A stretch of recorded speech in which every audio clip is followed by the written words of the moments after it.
Hello बेटा, good morning to all of you. कैसे हैं आप सब? उम्मीद है कि आप बहुत अच्छे होंगे और अच्छे से मन लगाकर पढ़ाई भी कर रहे हैं और करनी भी चाहिए बेटा, क्योंकि पढ़ाई है तो सब कुछ है और पढ़ाई नहीं है तो बेटा कुछ भी नहीं है। क्लियर? तो आज का जो टॉपिक होगा हमारा 9th क्लास से law of constant proportion. Law of constant proportion, इससे पहले कौन सा लॉ था बेटा?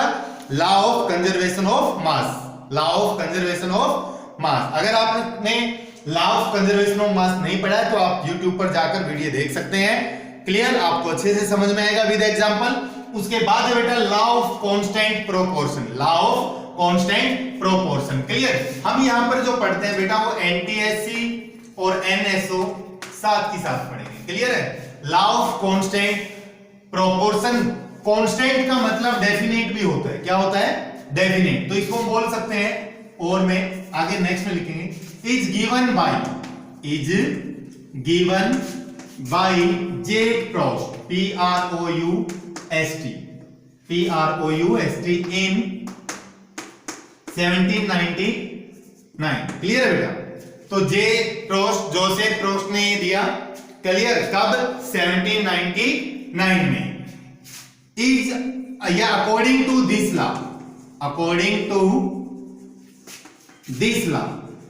मैं डेफिनेशन स्टार्ट करने से पहले, स्टेटमेंट स्टार्ट करने से पहले एग्जांपल बता रहा हूं। क्लियर बेटा? देखिए, वाटर जो होता है, वाटर, क्लियर, हाइड्रोजन की मास क्या? 1, 2 की कितनी होगी? 2। क्लियर? एक ऑक्सीजन की एटॉमिक मास कितनी होती है? 16। क्लियर? एक हाइड्रोजन की जो मास है 1 है, 2 की 2 हो गई बेटा, और एक ऑक्सीजन की मास होती है 16, तो हमने 16 लिख दिया। क्लियर है? Proportion means ratio. Clear? Constant का मतलब फिक्स या डेफिनेट कि वो चेंज नहीं होगा। क्लियर है? तो यहां पे क्या है? रेशियो लिखा। रेशियो का मतलब क्या होता है? डिवाइड करना। तो इसको डिवाइड कर दीजिए। 2 एकम 2, 2 अठे 16। क्लियर? कहने का मतलब मेरा ये है कि इन वाटर, और वाटर क्या होता है बेटा? Pure substance. वाटर क्या है? प्योर सब्सटेंस है, क्योंकि कंपाउंड्स है। In water the ratio of hydrogen and oxygen. Clear? वो क्या रहेगा? The ratio of hydrogen and oxygen is 1:8। ये सोर्स के ऊपर डिपेंड नहीं करता। ध्यान दीजिए बेटा, कहता है कि जो रेशियो निकाला वो फिक्स है, 1:8। आप वर्ल्ड के किसी भी कोने में जाइए, वाटर का फॉर्मूला आपको H2O ही मिलेगा बेटा। क्लियर है? या तो सॉलिड स्टेट में आइस की फॉर्म में मिलेगा, लिक्विड में सिंपल वाटर हम यूज करते हैं, और गैस में वेपर की फॉर्म में ये मिलेगा। वर्ल्ड के किसी भी हिस्से में, पूरे ब्रह्मांड में, पूरे स्पेस ब्रह्मांड, कहीं भी किसी भी कंट्री में, किसी भी फॉर्म में, किसी भी सोर्स से, और कहीं पर भी the water from anywhere in any form always have ratio of their elements like hydrogen and oxygen is 1:8। मतलब ये कि वाटर का फॉर्मूला क्या? H2O है। इसमें हाइड्रोजन और ऑक्सीजन का रेशियो रहेगा, ये 1:8 रहेगा। ये किसी भी सोर्स के ऊपर डिपेंड नहीं करता है। ये किसके ऊपर है? इनकी मास के अकॉर्डिंग हमने रेशियो निकाला, तो वाटर का रेशियो आया बेटा, वाटर के अंदर हाइड्रोजन और ऑक्सीजन का रेशियो आया 1:8। Clear? Second example, carbon dioxide का, अगर मैं CO2, सेकंड एग्जांपल, अगर मैं CO2 का लूं तो बेटा देखिए, कार्बन की मास 12 होती है, ऑक्सीजन की 1 की 16 है, तो 2 की कितनी हो गई? 32। क्लियर? इनको डिवाइड कर लीजिए, 4 तिये 12। क्लियर? और 4 अठा 32। क्लियर है? 4 को 4 से डिवाइड करेंगे 3 आएगा, 32 को 4 से डिवाइड करेंगे तो क्या आएगा? 8। यानी कि कार्बन डाइऑक्साइड चाहे हमारी बॉडी के अंदर हो, या किसी ऑर्गेनिक कंपाउंड के बाइंड करने से रिलीज हुई हो, या कैल्शियम कार्बोनेट के टूटने से मिली हो, या फिर कार्बन प्लस ऑक्सीजन के कॉम्बिनेशन से बनी हो। कहने का मतलब सेम है, लाइक वाटर, कि कार्बन डाइऑक्साइड कहीं पर भी हो, किसी भी फॉर्म में हो, हमेशा जो रेशियो रहेगा कार्बन और ऑक्सीजन का क्या रहेगा बेटा 3:8 रहेगा। अब चलते हैं डेफिनेशन पर, एक बार नोट कीजिए इसको,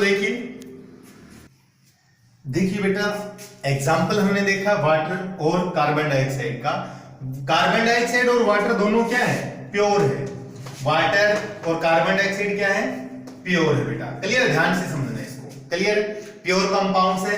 एलिमेंट कौन से, इसमें हाइड्रोजन ऑक्सीजन है, यहाँ पर कार्बन और ऑक्सीजन है। क्लियर, हमने रेशियो देखा हाइड्रोजन और ऑक्सीजन का, रेशियो देखा हमने hydrogen ratio oxygen by mass.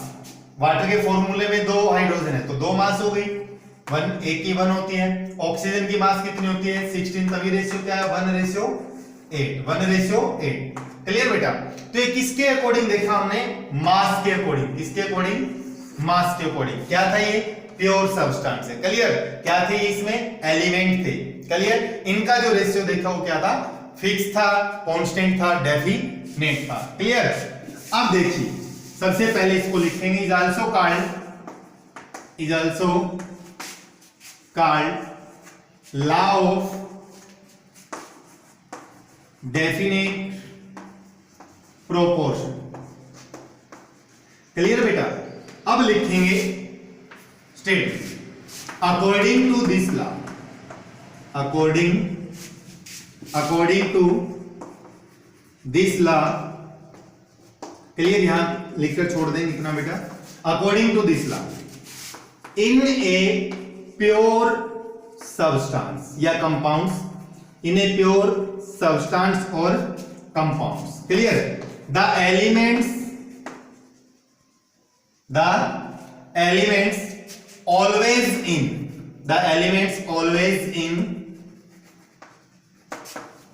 definite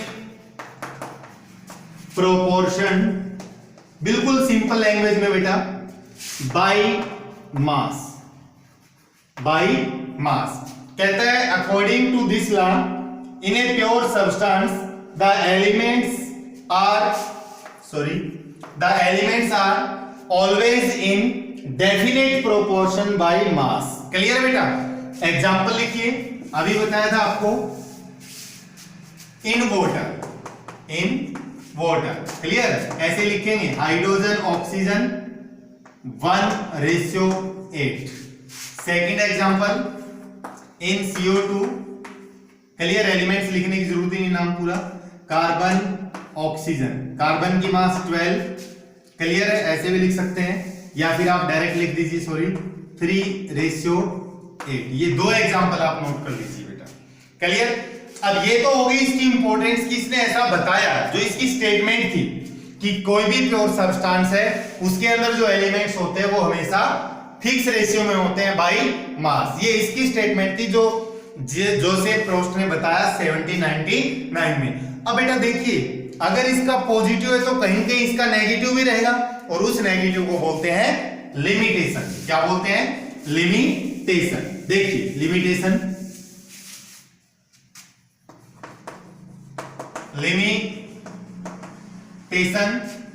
या फिर ड्रॉबैक।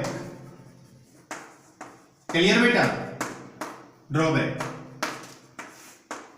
लिमिटेशन या ड्रॉबैक, लिमिटेशन या, देखिए बेटा लिमिटेशन मतलब कमी क्या है, किस एलिमेंट के ऊपर, किस कंपाउंड्स के ऊपर ये फिट नहीं बैठता, इनको बोलते हैं इसकी कमी क्या है, लॉ ऑफ कांस्टेंट कंपोजिशन की कमी क्या है। तो पहला पॉइंट देखिए बेटा, कहते हैं कि this law does not hold on those compounds obtained by using isotope of combining elements. Clear, कहता है कि जो एलिमेंट्स कंबाइन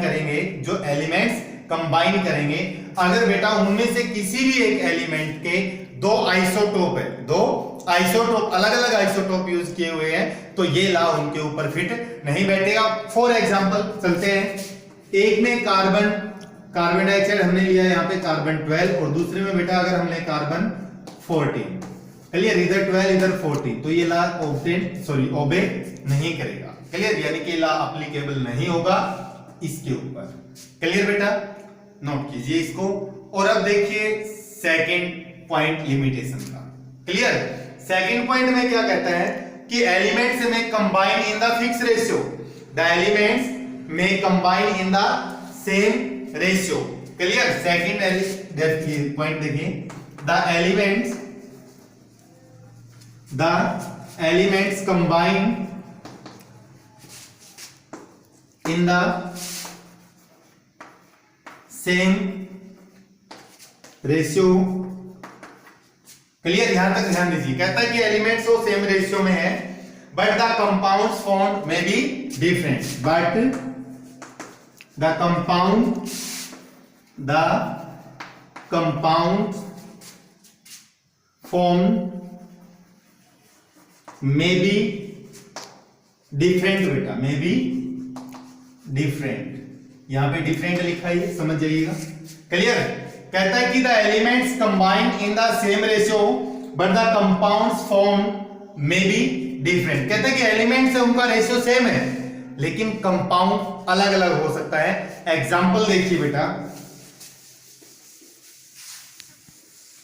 देखिए बेटा यहां पर C2H6O रेशियो क्या है 24, कार्बन 12 दूनी 24, 6 8 16, ऑक्सीजन का 16. ठीक है, 24 ratio 6 ratio 16. In other words, we can say that the ratio is 12 ratio 3 ratio 8. But the elements in those both compounds are the carbon, hydrogen and oxygen. The same in number C2H6O. Clear? But the compound is different. One is the alcohol and the other is ether. Clear बेटा? आप इनको note कीजिए बेटा. अगर आपका कोई doubt बनता है मुझे कमेंट करके बता सकते हैं. और बेटा इस वीडियो को शेयर और सब्सक्राइब और लाइक कीजिए. Thank you and have a nice day.